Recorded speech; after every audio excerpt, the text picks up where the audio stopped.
This is a photo taken 20 years ago of an original Ford Puma I owned in the UK.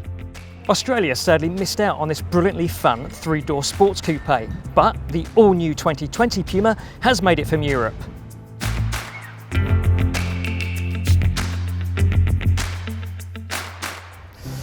It's yet another SUV crossover thingy.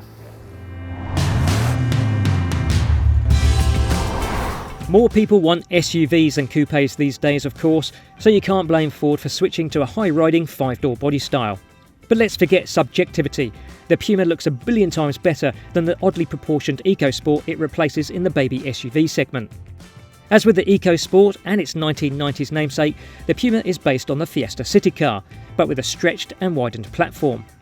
It's not priced like a Fiesta though. Starting from $29,990, the Puma is one of the most expensive light SUVs you can buy. In fact, it encroaches on models from the next segment up.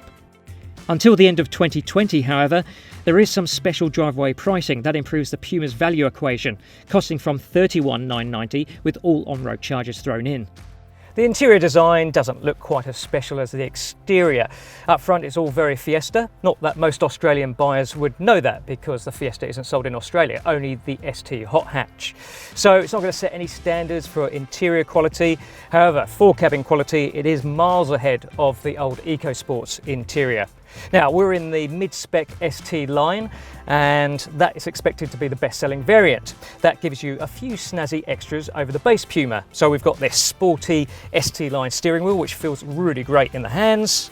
We've got sports seats which are very supportive, comfortable, metallic pedals. Instead of analog dials you get a 12.3-inch digital driver display which looks very cool, just not as customizable as the version that's available on the Volkswagen T-Cross. Rear seat space isn't overly generous. This is 5'8" me behind my driving position. Knees a little bit close to the seat backs, but probably a little bit more legroom than in a CX-3 from Mazda, but not quite as much space as a Volkswagen T-Cross.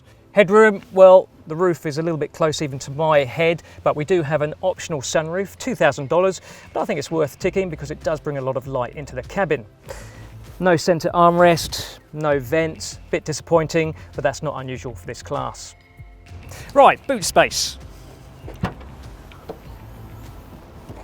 Well, that's nice and deep. 410 litres according to Ford, which makes it very competitive for the segment. But the Puma's actually got a few practicality party tricks up its sleeve.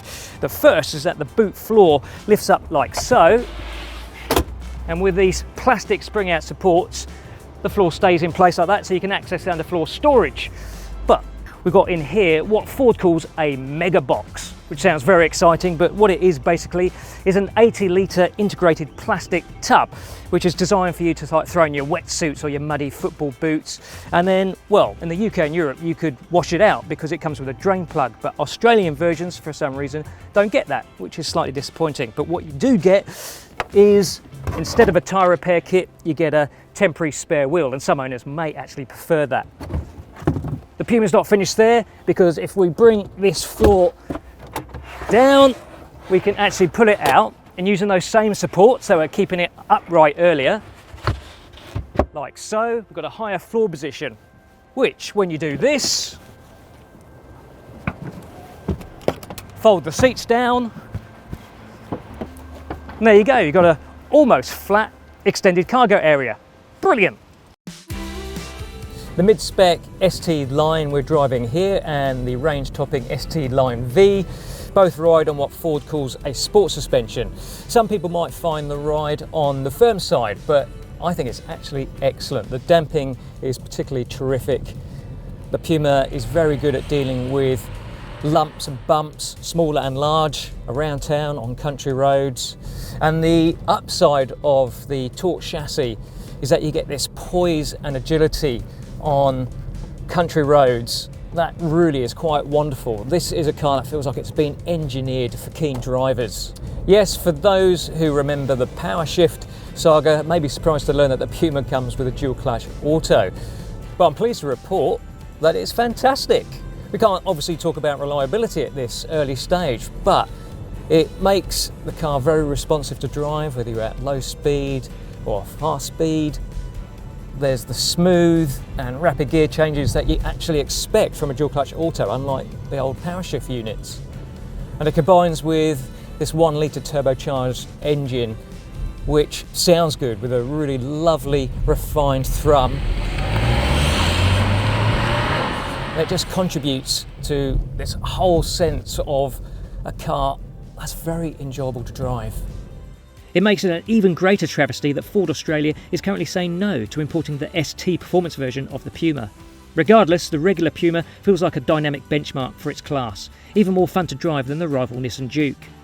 The Ford certainly has the better marriage of 1 litre turbocharged 3-cylinder engine and twin-clutch automatic transmission. The engine also features cylinder deactivation technology, helping to save fuel when you're cruising on a light throttle.